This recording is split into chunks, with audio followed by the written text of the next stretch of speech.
Chandu, the magician.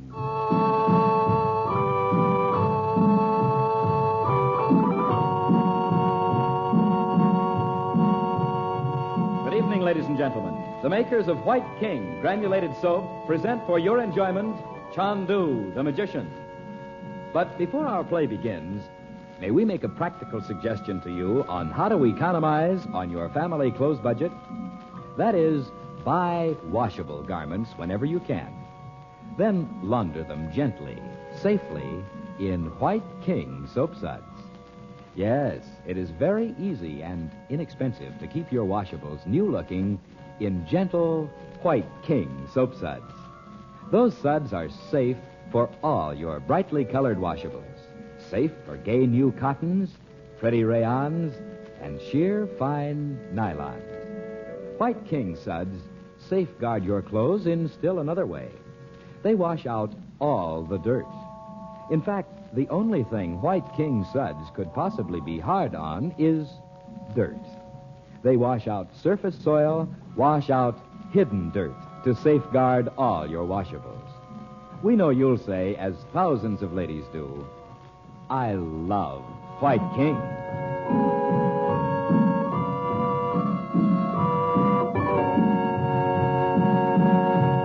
By his magic powers, Frank Chandler has recovered the precious emerald box entrusted to him by the yogi in India, where he had become known as Chandu, the magician. Now it is 2 days later, and Chandler and the Regents have retraced the long miles across the desert to Cairo. It is late afternoon. Bob and Betty are waiting for their mother on one of the busy streets of the city. Chandu, the magician.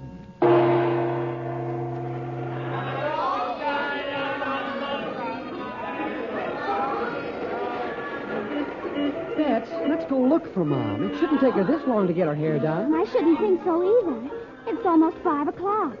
But she did say she might do some shopping if she had time. Oh, where would she go for that? Well, I don't know. She was going to ask Naji. I don't like it, Bets. Why? Remember when Mom didn't show up in Alexandria and we just rescued her in time from the slave market? But that was in the native quarter, Bob. I know it, but... Well, I don't see why she had to have her hair done anyway. Darn, it looked all right to me. It was full of sand, silly. Anyway, she said to meet her here, and I think we should wait a little while longer before we... Oh! Why, that looked like Abdallah in that car. Oh, nuts. All you think about's Abdallah. He's halfway home by this time. Was he going right back to the desert? Well, that's where he lives. Oh, yes, I know. He has a beautiful house and a big oasis with a garden full of blossoming trees. And... What are you talking about? He told me so. When was this? The night before last. The night the storyteller told that story about the eyes of Bhutan. Didn't that sound marvelous out there in the desert? That weird music and the stars. Hey, I thought Abdallah wasn't supposed to talk to you. Oh, well, Uncle Frank will tell him off. And you, too. I only talked to Abdallah for about 2 minutes. You needn't be so... Oh! For Pete's sake. Talk about California drivers. Oh, Bob, there she is. Huh? There's Mother coming out of that little shop. With one package after all this time. You never notice anything. She has a new hat. I'm sorry to keep you waiting, children. It looks wonderful on you, Mother. Oh, I'm glad you like it, dear. Naji told me about the shop just before she left. Shall we walk home? Oh, if you want to.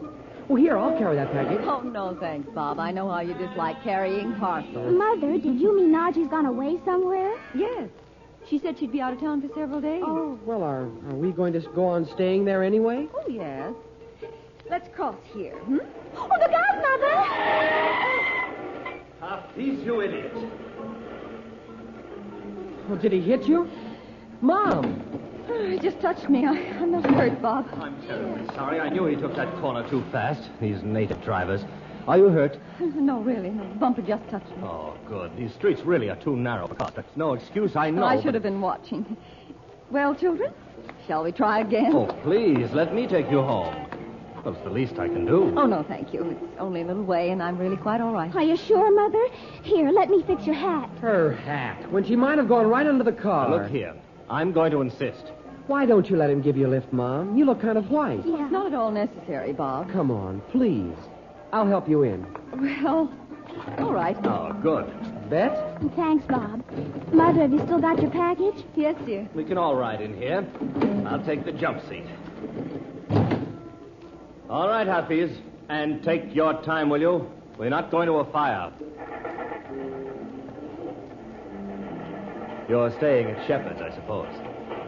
Now, you couldn't have been starting to walk out to Manor House. No, we're staying in town with Princess Naji. Your driver may know where her house is. I was it. I know. You can't mean the mysterious Egyptian princess that no one ever sees. Yes, she does, Mr. Oh, I'm sorry.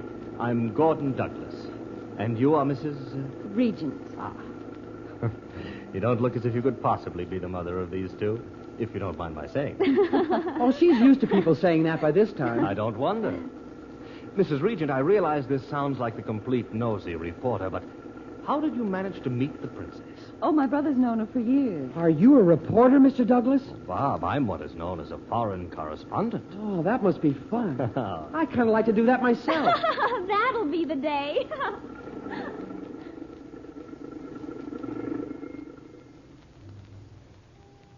So this is where she lives, huh? Behind a high wall, like a true... Oh, but on the other side, the garden runs right down to the river, and you ought to see the inside of the house. It's like a picture out of the Arabian Nights. Well, why don't you come in and see it if you want to? Mrs. Regent, do you think the princess would mind? Why, I don't suppose so. Oh, she's not even here, Mom. Why should she care? Then is it all right with you, Mrs. Regent? Oh, certainly. Do come in for a few minutes. Thank you. I'll go ring the bell while the rest of you get out.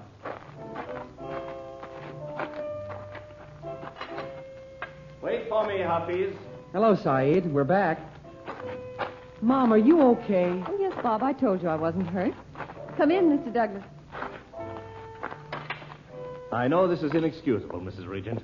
My curiosity is just too much for me. I don't blame you, Mr. Douglas. I hope Uncle Frank's here. Well, I thought you were all lost.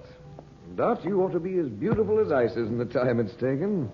Oh, I'm sorry. I didn't know you had someone with you. Frank, this is Mr. Douglas, my brother, Frank Chandler. How do you do? How do you do?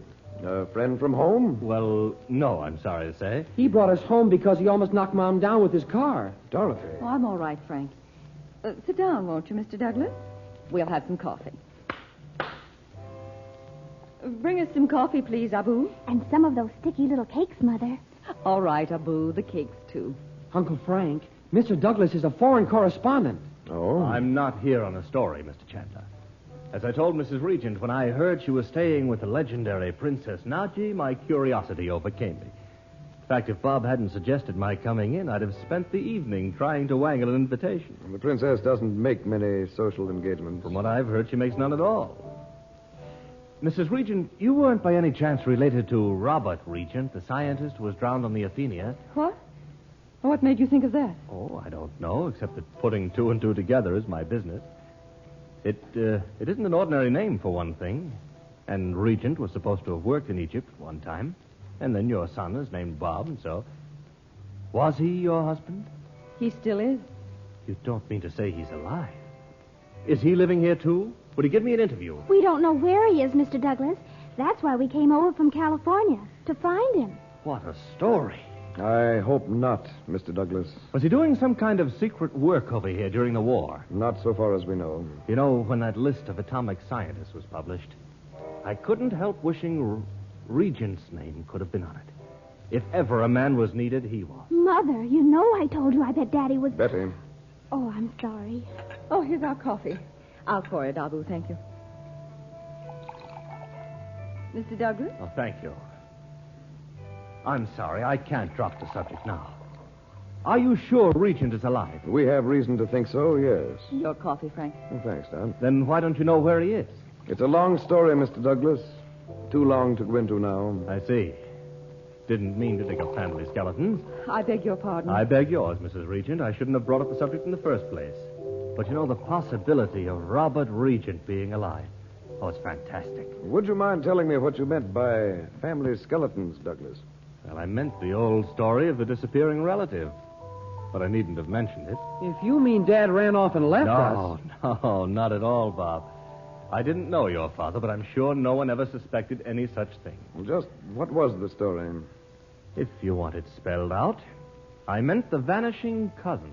or whoever he was, disappeared from the face of the earth about the time Regent was drowned. There was some talk in Washington that he had saved himself at Regent's expense. This relative went off to India, didn't he? Well, now that you mention it, I think I have heard that. I used to hear rumors about him in Washington once in a while. Oh, but this must be an unpleasant subject. I'm sorry. A thoroughly bad hat, to quote my English friends. A brother-in-law, though, not a cousin. Well, I had... Oh, good Lord, Chandler, you? I have put my foot in it.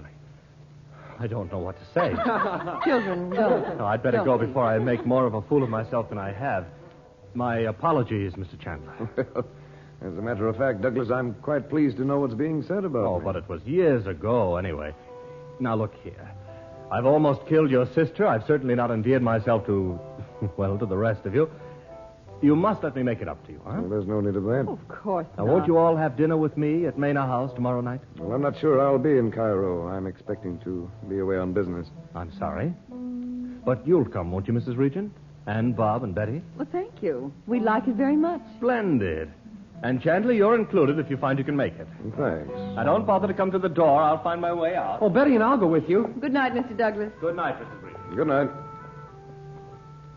Dot. Is this what it does to you to buy a new hat? Oh, I forgot to take it off. I wasn't just trying to be formal. Accepting a dinner invitation from a fellow you never saw before.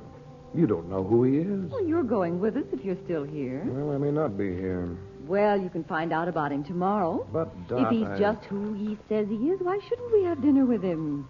You know, this isn't at all like you, Dot. Oh, yes, it is, Frank.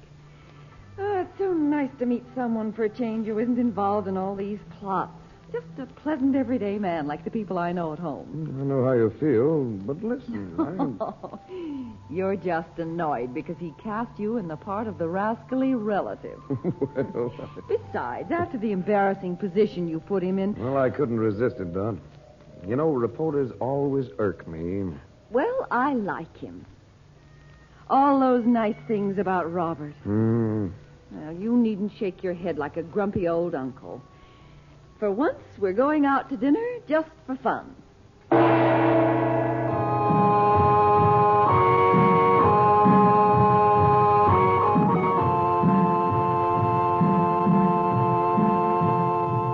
Now, before we say goodnight, we pause to suggest that you and every member of your family join us every weekday night to hear Chandu, the magician.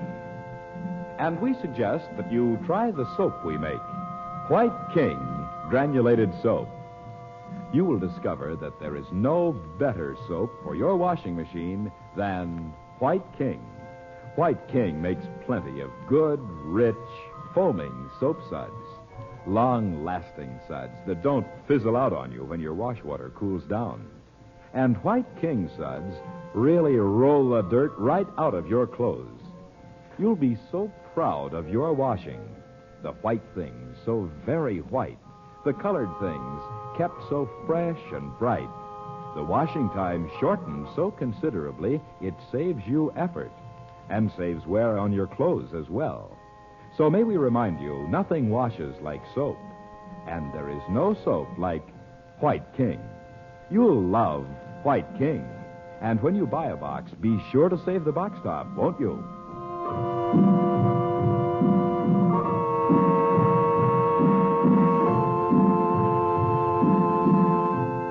Chandu the Magician is presented for your enjoyment every weekday evening. Dorothy Regent was played by Irene Tedrow. Your announcer is Howard Culver. The makers of White King invite you to listen tomorrow at this time when the story resumes. Chandu the Magician.